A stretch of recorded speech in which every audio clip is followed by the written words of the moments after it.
இந்த மனசுல கூடிய எண்ணங்கள் தான் எல்லா கையிலும் இருக்குது. ஆரம்ப காலங்கள் இருந்த மாதிரி நம்ம இருக்கிற மாதிரி பார்த்தா மனசு சுருங்கிட்டு இருக்கு, விரிவாக்கம் ஏற்படணும்.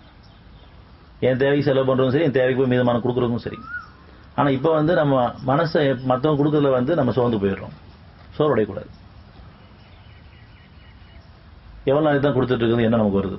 அப்ப நம்ம கொடுக்கணும்னு நினைச்சிருப்போம் காரணமா தான் இறைவன் கொடுக்கும்போது அந்த என்ன வரக்கூடாது. கொடுக்கறது நம்ம வச்சிருக்கானேன்ற அளவுக்கு நிலை உயரணும். இறைவனை வாழுங்காலம் கொடுத்துட்டே இருக்க நம்ம விரும்புறோம். ஆனா சோர்ந்துடுறோம். அப்புறம் கவலைப்பட ஆரம்பிச்சிடுவோம். நம்ம இவ்வளவு செலவு பண்ணிட்டோம்னு கால்குலேஷன் கணக்கு போடுறோம். இப்படி கொடுத்துட்டு இருந்தா என்ன ஆகுதுன்னு நம்ம மனசு சோர்வடையுது, கவலைப்படுது, தகுதி பெறவில்லை. இனி வந்தா நம்ம கொடுக்க வேண்டாம், நம்மளே வச்சுக்கலாம் நினைக்கிறோம். சூழ்நிலை அமைஞ்சா கூட மனசுல சுருங்கிடுது. நம்ம போய் கொடுக்கலனா கூட ஒரு சூழ்நிலை உருவானா கூட மனசு ரொம்ப சுருங்குது. உமக்காக இதயத்தை இறைவன் விரிவாக்கவில்லையா? விரிவாக்கிறதுக்கு சூழ்நிலை உருவாக்குறான்.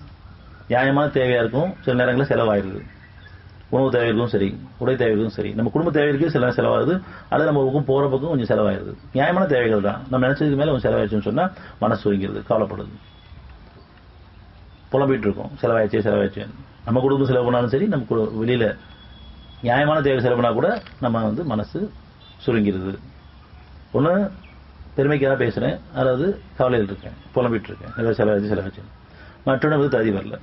ஆனா தீமையான செலவு பண்ணிட்டு அதை பத்தி தயங்குறதே கிடையாது. அது செலவு தயங்குறது கிடையாது, அதை பத்தி வருத்தப்படுறதும் கிடையாது. நன்மைக்கு செலவு பண்ணிட்டு நம்ம வருத்தப்படுறோம், திட்டங்களை போடுறோம். இனி அடுத்து வந்தா நம்ம யாரும் கொடுக்க வேணாம். இறைவனுடைய பாதையை செலவுடைய கூட்டம் நம்ம எல்லாருமே இறைவனுடைய பாதையில சமானத்துக்காக செலவுடைய கூட்டம். ஆனா நம்மளுடைய மனசு எல்லாருக்கும் கொடுக்க நினைக்கும் போது சில பேர் என்ன நினைக்கிறோம்னு சொன்னா, நம்ம கொடுக்கணும்னா நமக்கு வரணும்னு எதிர்பார்க்கிறோம். நம்மனா என்ன முடியும்னு நினைக்கிறது கிடையாது. என்ன மாறணும்? ஒவ்வொருத்தரும் தனக்கு இறைவன் கொடுத்தது செலவு பண்ற எண்ணம் நமக்கு வரணும். கொடுக்க சொல்லியிருக்கா, கொடுக்க மாட்டேங்கிறாங்களேன்ற அந்த ஆதங்கம் நமக்கு மற்றவங்க எதிர்பார்க்க ஆரம்பிக்கிறோம். நம்ம அறியாமையே அவன் கொடுக்க சொல்றது எல்லாத்துக்கும் பொதுவாக தான். கஷ்டம் ஏன் தொடர்ந்துட்டே இருக்கு அப்படின்னு சொன்னா, நம்ம மனசுல நம்ம அறியாமலோ அறிஞ்சோ மற்றவங்ககிட்ட எதிர்பார்த்து அதுல ஏமாற்றம் அடைஞ்சு பயமே ஏற்பட்டு இருக்கோம். ஏன்னு சொல்ற என்னையும் அழைக்க வேண்டும், இதுதான் எப்படி உங்க தேவைகளுக்கும் பாதுகாப்பு என் பக்கம் திரும்புது. நான் கொடுத்துறது செலவு பண்ண விரும்புது.